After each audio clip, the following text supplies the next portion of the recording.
عاجل التنين يمنح مصر الصقر. التنين اللي هي الصين، والصقر دي طياره اقوى طياره بدون طيار في العالم. مين اللي بيعملها؟ الصين.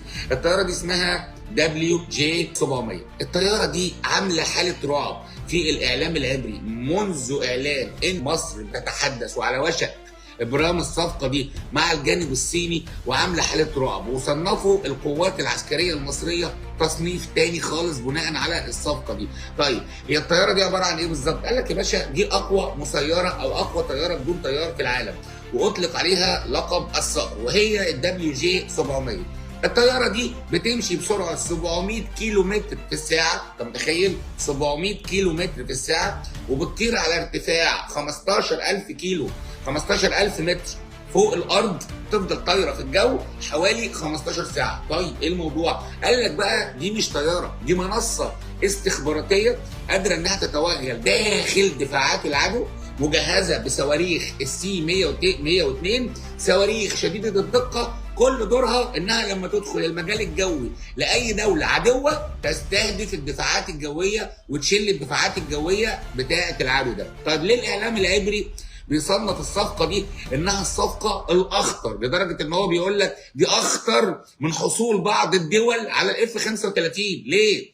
قال لك لان الصفقه دي حولت عقيده الجيش المصري، او تاكيد على تحول عقيده الجيش المصري من العقيده الدفاعيه وعقيده اعتراضيه الى عقيده هجوميه بشكل كامل.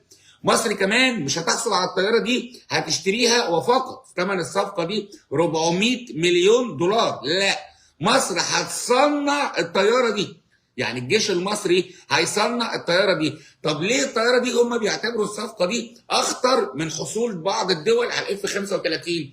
قال لك لان حصول بعض الدول، وكان اخرها السعوديه مثلا، اعلان ان السعوديه تحصل على الاف 35، قال لك دي صفقات لسه مش هتتحمل دلوقتي، وصفقات لسه قدامها موافقه كونجرس امريكي، ممكن مجموعه من النواب، ممكن نشن حمله اعلاميه في اي وقت نجهد الصفقه دي. الصفقه دي هتتسلم بعد عدد معين من السنين. قال لك الصفقه دي قدامها ايه؟ عراقيل كبيره جدا وبعيده. يعني هم شايفين ان ده مثلا حاجه مش عاجباهم، بس لسه اوانها لسه ما جاش.